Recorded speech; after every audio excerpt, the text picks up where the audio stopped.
Hay un viejo dicho que dice que el silencio es el sonido más fuerte. Nadie lo demostró mejor que Glenn Miller. Su música llenó el mundo en sus horas más oscuras, pero su desaparición en plena guerra dejó un silencio que, 80 años después, todavía resuena con preguntas sin respuesta. El final de Glenn Miller no fue solo una tragedia, fue el desenlace brutal de una vida que parecía un cuento de hadas americano. Si la era del Big Bang tuvo una estrella de rock, ese fue él. Sé lo que estaréis pensando, con sus trajes impecables y sus gafas de pasta parecía más un contable que un ídolo de masas.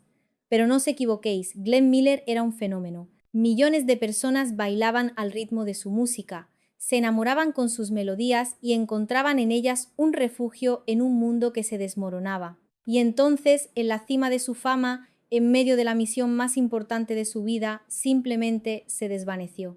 Su avión desapareció sobre el Canal de la Mancha en diciembre de 1944 y su cuerpo nunca fue encontrado. ¿Qué se lo llevó? ¿Un ataque del enemigo, el fuego amigo de sus propios aliados, un simple giro cruel del destino o algo completamente diferente? Durante décadas, el misterio alimentó todo tipo de teorías, desde las más lógicas hasta las más disparatadas que podáis imaginar. Este vídeo no es solo la historia de un músico legendario, es la crónica de una búsqueda, la investigación de un enigma que dejó un vacío en la historia de la música. Vamos a retroceder en el tiempo, porque para entender cómo el hombre que le puso música a la Segunda Guerra Mundial acabó siendo una de sus víctimas más enigmáticas, hay que empezar por el principio, por un joven que solo quería ser querido, un músico que solo quería encontrar su propio sonido, un niño de Iowa que acabó convirtiéndose en la voz de toda una nación. Y ahí es donde empieza todo. Alton Glenn Miller nació el 1 de marzo de 1904 en Clarinda, Iowa. Como muchos en su familia, acabó usando su segundo nombre, Glenn, una decisión que sin saberlo marcaría el inicio de una leyenda. Su historia de amor con la música no empezó en un conservatorio de prestigio, ni con un linaje de virtuosos. No, su historia empezó en una granja de Grand City, Nebraska, entre el olor a tierra mojada y el mugido de las vacas. Imagínate a un adolescente levantándose antes del amanecer, no por obligación familiar, sino para ordeñar vacas y ahorrar cada centavo que ganaba. Su objetivo no era comprarse ropa nueva ni un coche. Su sueño tenía un brillo dorado y un sonido melancólico. Quería un trombón. Con el dinero de la leche, $2 aquí, 3 allá, consiguió juntar lo suficiente para comprar su primer instrumento de segunda mano. Aquello fue solo el principio. Se unió a la orquesta local y la música se convirtió en una obsesión. Pronto añadió la mandolina y la corneta a su repertorio, devorando cada nota, cada escala, con una dedicación casi febril. La cosa es que se lo tomó tan en serio que llegó a perderse su propia graduación del instituto porque tenía un bolo.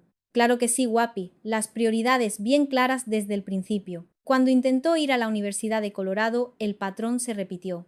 Pasaba más tiempo en conciertos que en clases, faltando a 3 de cada 5 exámenes. Al final, después de suspender, abandonó los estudios por completo.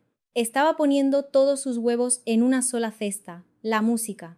Y en la América de los años 20, esa era una apuesta muy arriesgada. Sin un título universitario, el camino no iba a ser fácil. Se mudó a Nueva York, el epicentro del jazz, la ciudad que nunca duerme y que devora a los soñadores. Allí, en lugar de estudiar una carrera tradicional, se sumergió en el complejo sistema Schillinger, un método revolucionario que utilizaba conceptos matemáticos para componer música. Para Miller, la música no era solo sentimiento, era también una ecuación perfecta. Fue allí, entre fórmulas y escalas, donde compuso una melodía que, sin mucha imaginación, tituló Miller's Tune. Poco sabía él que esa pieza, años más tarde, se convertiría en Moonlight Serenade, su himno inmortal, la canción que susurrarían miles de amantes bajo la luna. Pero antes de que eso ocurriera, Miller tenía un problema muy gordo que resolver. Llegar a Nueva York fue un baño de realidad. La ciudad era un hervidero de talento y la competencia era brutal, despiadada. Ya no era el chico prodigio de la orquesta de Grand City. Ahora era solo uno más en una fila interminable de músicos que buscaban su oportunidad. Consiguió un puesto de trombonista en la prestigiosa orquesta de Ben Pollack y por un tiempo pareció que lo había logrado. Pero entonces, de repente, apareció un nuevo chico en la ciudad que lo eclipsó por completo, un joven de Texas llamado Jack Teagarden. No solo era un trombonista más virtuoso y con un estilo mucho más innovador, sino que empezó a quedarse con los solos que antes eran de Miller. Imagina la frustración, la humillación de ser relegado al fondo del escenario, de ver cómo otro ocupa tu lugar bajo los focos. Para Glenn, ser el segundo plato no era una opción. Así que, en lugar de rendirse o hundirse en la autocompasión, tomó una decisión que cambiaría su carrera para siempre. Si no podía ser el intérprete más brillante, se convertiría en el mejor arreglista. Se centró en componer, en estudiar armonías, en buscar un sonido único que nadie más tuviera. Fue un movimiento inteligente, casi profético. Su carrera, ahora enfocada en la creación, empezaba a despegar, y con esa nueva confianza decidió que era hora de sentar la cabeza. Además, ya tenía a alguien en mente, Helen Burger, una novia de sus tiempos en la Universidad de Colorado. A pesar del tiempo y la distancia, la conexión seguía ahí. Helen estaba dispuesta a casarse con él, pero sus padres no lo veían tan claro. Estaban convencidos de que la precaria e inestable carrera de músico de Miller no podría mantener a su hija. Muy bonito, sí señor, el clásico "no eres lo suficientemente bueno para mi niña". Pero Helen era una mujer independiente, una mujer con carácter. Les dio la espalda a sus padres, hizo las maletas, se plantó en Nueva York y, el 6 de octubre de 1928, se casó con el amor de su vida en una ceremonia sencilla. Ahora, Glenn tenía una motivación extra, la más poderosa de todas: demostrarle a sus suegros que se equivocaban. Tenía que triunfar, no solo por él, sino por la mujer que había apostado todo a su talento. La presión era enorme. El castillo de naipes de su nueva vida se sostenía sobre la frágil promesa de su música, y estaba a punto de descubrir si era lo suficientemente fuerte para aguantar el vendaval. Formar su propia orquesta fue una odisea llena de deudas y decepciones. El primer intento fue un fracaso rotundo, pero Miller no era de los que se rinden. Necesitaba dinero, músicos leales y, sobre todo, un sonido único que lo diferenciara del resto. Tras conseguir apoyo financiero de un viejo amigo de la universidad, Simon Shriepman montó su segunda banda, y esta vez lo tenía. Durante sus años como arreglista había desarrollado una idea revolucionaria, un sonido en el que el clarinete llevaba la voz cantante, duplicando la melodía de los saxofones. El resultado era un sonido increíblemente nítido, dulce y potente. Era el sonido Miller. Para la primavera de 1938, las cosas empezaban a moverse. Se estaba haciendo un nombre en el circuito de Nueva York, pero todavía le faltaba el gran golpe de suerte. Y entonces recibió una llamada que lo cambió todo. El Glen Island Casino, un legendario salón de baile en New Rochelle, Nueva York, conocido por lanzar carreras al estrellato, lo había contratado para una temporada de verano. Era la oportunidad de su vida. Cuando Miller y su banda llegaron al casino para su primera noche, no daban crédito a lo que veían. 1.800 personas habían pagado la entrada para verlos. La gente estaba flipando. Aquella noche, el sonido distintivo de Miller, esa mezcla perfecta de claridad melódica y ritmo contagioso, conectó con el público de una manera explosiva. Las actuaciones se transmitían por radio a nivel nacional, y de repente todo el país estaba escuchando. La cosa es que, a partir de ahí, todo se disparó. Al año siguiente, en 1939, la revista Time, ni más ni menos, informó que de la docena de canciones que se encontraban en la mayoría de las grámolas de Estados Unidos, al menos 2, y a veces hasta 6, eran de la Glenn Miller Orchestra. Estaba arrasando en todo el país, superando a gigantes como Tommy Dorsey o Benny Goodman. Su versión de Tuxedo Junction vendió 115.000 copias en su primera semana. Era una locura. El chico de la granja de Nebraska, el estudiante fracasado, el músico eclipsado, estaba a punto de entrar en órbita, y lo mejor estaba todavía por llegar. El 6 de octubre de 1939, Glenn Miller cumplió el sueño de todo músico: tocar en el Carnegie Hall de Nueva York, el templo sagrado de la música clásica. Su éxito era tan abrumador que inevitablemente Hollywood llamó a su puerta. La 20th Century Fox estaba produciendo una comedia musical llamada Por Sun Valley Serenade y querían que la Glenn Miller Orchestra no solo proporcionara la música, sino que también actuara en la película. Al final hicieron mucho más que un simple cameo. La película, ambientada en una lujosa estación de esquí en Idaho, necesitaba un número musical espectacular. Y Miller tenía la canción perfecta, Chattanooga Choo Choo. A ver, la canción, que hablaba de un viaje en tren a Tennessee, no tenía absolutamente nada que ver con esquiar en las montañas, pero daba igual.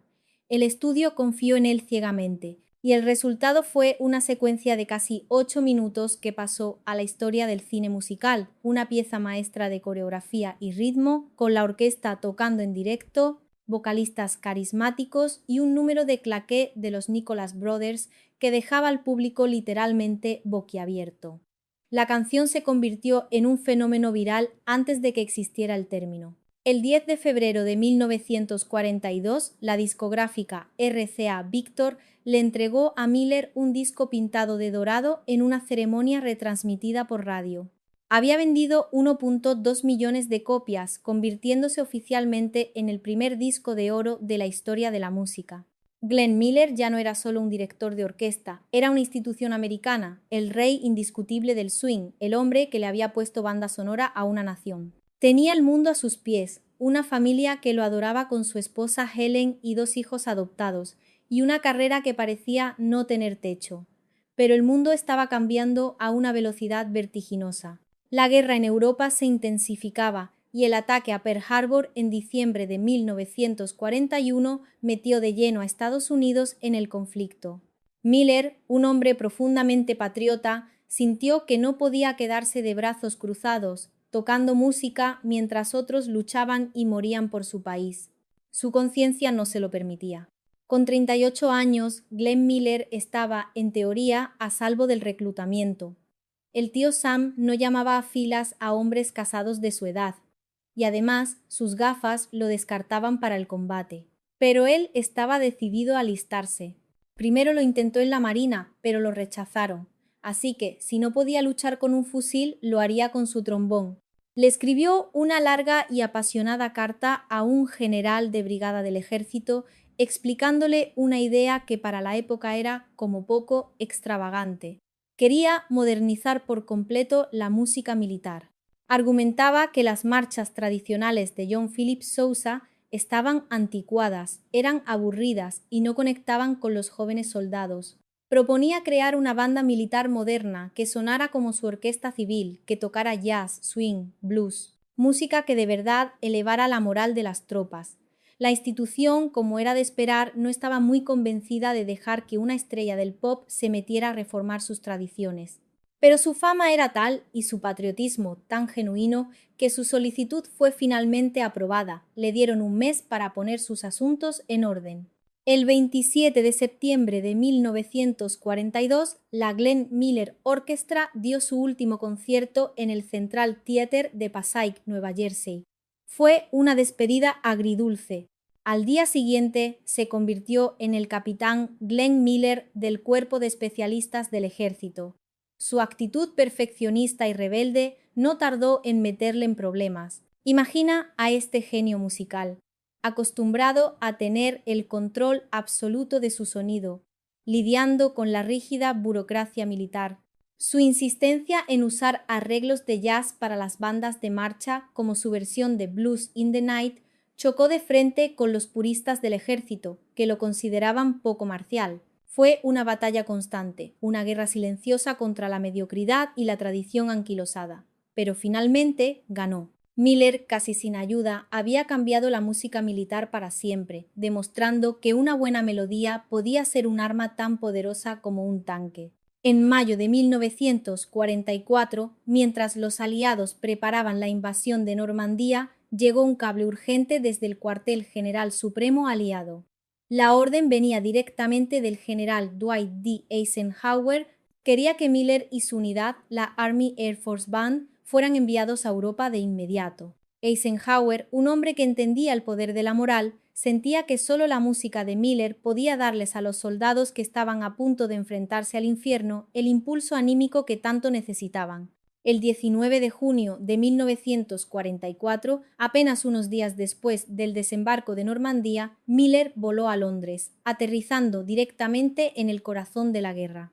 Él y su banda se instalaron en una oficina de la BBC en Bedford, en una zona de la ciudad que estaba siendo aterrorizada por una nueva y terrible arma de Hitler: las bombas volantes Buno, también conocidas como Doodlebooks. Imagínate el terror de estar ensayando una melodía de swing mientras escuchas el zumbido siniestro de un motor sobre tu cabeza, sabiendo que cuando ese motor se apagara, la bomba caería y desataría el infierno. Miller, que era responsable de la vida de sus hombres, no podía soportarlo. Se movió con rapidez y consiguió que trasladaran a toda la unidad a un lugar más tranquilo y seguro en las afueras. Su timing fue impecable, casi milagroso. 3 días después de la mudanza, una bomba Buno impactó directamente en la oficina de la BBC que acababan de abandonar. La explosión destruyó el edificio por completo, matando a más de 100 personas que estaban dentro. Se habían salvado por los pelos, por una cuestión de horas. Mientras estaba en el Reino Unido, Miller, ahora ascendido a mayor, trabajó estrechamente con un joven y carismático oficial británico que más tarde se convertiría en un actor ganador del Oscar, David Niven. Juntos planearon el siguiente paso, la fase final de la misión de Miller: llevar la orquesta a un París recién liberado para entretener a las tropas que volvían exhaustas del frente. El plan estaba en marcha, pero el destino, cruel e impredecible, tenía otros planes mucho más oscuros para Glenn Miller. Los planes para el traslado de toda la orquesta a París se estaban retrasando por la tediosa burocracia militar. Miller, un hombre impaciente y perfeccionista, quería ir antes para supervisar personalmente los preparativos para la llegada de su banda. Quería asegurarse de que todo estuviera perfecto. David Niven le había reservado un vuelo de transporte oficial para el 14 de diciembre, pero fue cancelado en el último minuto por el mal tiempo. Fue entonces cuando el teniente coronel Norman Weissel, un amigo, le hizo una oferta informal. «Oye, Glenn, tengo que volar a París mañana, ¿por qué no te vienes conmigo?» El problema es que Weissel viajaba en un UT-64 Norseman, un pequeño y frágil avión monomotor de enlace, y las órdenes de viaje de Miller no le autorizaban a subir a ese vuelo. Era una decisión en contra del protocolo, una pequeña rebeldía nacida de la impaciencia. Pero Miller, acostumbrado a hacer las cosas a su manera, la tomó. Lo hizo de todos modos. Y debido a esto, a que se saltó el conducto reglamentario, oficialmente nadie en la cadena de mando sabía dónde estaba exactamente. El 15 de diciembre de 1944, un día frío y gris, poco antes de las 2 de la tarde, el pequeño Norseman despegó de la base de la Royal Air Force en Twinwood Farm, en las afueras de Bedford. El tiempo era horrible, con una densa niebla helada que apenas dejaba ver a unos metros de distancia. El piloto, el suboficial John Morgan, enfiló la pequeña aeronave hacia el Canal de la Mancha. El plan era un vuelo corto, rutinario, pero nunca llegaron. El avión, con sus 3 ocupantes, simplemente se desvaneció en el cielo gris, sin enviar ninguna señal de socorro, sin dejar el más mínimo rastro. El silencio fue absoluto, un silencio que contrastaba brutalmente con la música vibrante y llena de vida que Glenn Miller había regalado al mundo. La voz de una generación se había apagado en mitad de la niebla. A la mañana siguiente del vuelo de Miller, el 16 de diciembre, las fuerzas alemanas lanzaron un ataque sorpresa masivo y desesperado a través de los bosques de las Ardenas. Comenzó lo que más tarde se conocería como la Batalla de las Ardenas, la batalla más sangrienta para las tropas estadounidenses en toda la Segunda Guerra Mundial. En medio de ese caos, de la confusión y la carnicería, nadie pareció notar que un pequeño avión con un músico famoso a bordo había desaparecido. Pasaron 9 días increíbles, hasta que el ejército se dio cuenta de que el mayor Glenn Miller estaba en paradero desconocido. Cuando finalmente lo hicieron, la noticia fue un mazazo. 2 oficiales de alto rango fueron en persona a la casa de Helen Miller para comunicarle la noticia. Su mujer se quedó sin palabras. La pareja acababa de adoptar a un hijo, Steven, Pero la tragedia era aún más desgarradora. También habían adoptado recientemente a una niña, Johnny, a la que Miller ni siquiera había llegado a conocer. En la víspera de Navidad de 1944, mientras su director musical, Jerry Gray, dirigía el concierto navideño de la banda en París, el mundo se enteró. La mayoría asumió la explicación oficial, que el avión se había estrellado por el mal tiempo. La combinación de niebla, helada y la posible acumulación de hielo en las alas era una sentencia de muerte para un avión tan pequeño. Pero por supuesto, la ausencia de un cuerpo y de restos del avión alimentó todo tipo de teorías. La gente estaba flipando. Algunos creían que los alemanes lo habían derribado, que Miller era un objetivo específico en una misión secreta de espionaje. Otros, sin embargo, apuntaban a una posibilidad mucho más terrible: el fuego amigo.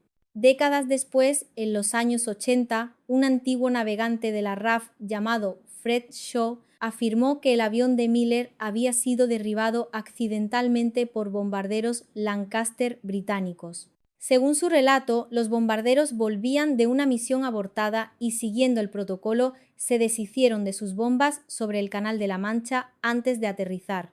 Shaw juró haber visto un pequeño avión, un Norseman, volando por debajo de ellos, justo cuando soltaron la carga. Vio cómo las bombas envolvían al avión y cómo éste caía en espiral hacia el mar. ¿Era posible que sus propios aliados lo hubieran matado por un trágico y espantoso error? Durante años el misterio persistió, alimentando el salseo y las portadas de los tabloides. Pero la verdad más probable, como suele ocurrir, llegó de una forma mucho menos espectacular.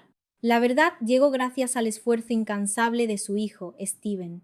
Harto de las conspiraciones que rodeaban la muerte de su padre, contrató a Dennis Sprague, un historiador y el mayor experto del mundo en la vida de Glenn Miller. Sprague pasó años de su vida buceando en archivos militares, desclasificando documentos que nadie había examinado antes, y lo que encontró fue revelador. Su conclusión, detallada en su libro Glenn Miller Declassified, es mucho menos dramática, pero mucho más plausible y aterradora. El avión U-64 Norseman tenía un grave defecto de diseño. Su carburador era propenso a congelarse en climas fríos y húmedos. La combinación de la altitud, la baja temperatura y la humedad sobre el Canal de la Mancha aquel 15 de diciembre crearon las condiciones perfectas para el desastre. Lo más probable es que el motor del avión se parara en seco en pleno vuelo, provocando que cayera al mar en cuestión de segundos, sin darles tiempo a reaccionar ni a enviar una señal de socorro. No hubo conspiración, ni fuego amigo, ni misión secreta. Solo un fallo mecánico en una avioneta frágil en mitad de una tormenta. Steven Miller murió en 2012, antes de que esta conclusión se hiciera pública y se aceptara de forma general. Nunca llegó a conocer la verdad definitiva sobre el destino de un padre al que apenas conoció. El legado de Glenn Miller, sin embargo, sobrevivió a la niebla y al olvido. Fue músico, patriota, innovador. Fue la banda sonora de la mejor generación, la voz de una nación en guerra. Si algo nos enseñó su historia es que, a veces, las tragedias más grandes no tienen villanos ni explicaciones complejas, solo la fría e indiferente lógica del azar. Su música se apagó de golpe en el cielo de Europa, pero su eco, de alguna manera, sigue sonando en la memoria de un mundo que durante un breve y brillante instante bailó al ritmo de su swing. Pues eso ha sido todo por el vídeo de hoy. Espero que os haya gustado y que os haya resultado muy interesante. La historia de Glenn Miller es una de esas que te dejan con más preguntas que respuestas. ¿Crees que la explicación oficial es la correcta o te inclinas por alguna de las otras teorías? Te leo en los comentarios. Si no sabes qué comentar, que siempre se agradece que comentéis, me puedes dejar este emoticono de aquí en los comentarios y yo te daré like tan pronto como pueda. Muchas gracias a los miembros del canal por apoyarnos de esa manera. Y ahora sí, sin nada más que decir, no olviden suscribirse a Content Channel y activar las notificaciones. Nos vemos en la próxima. ¡Chao!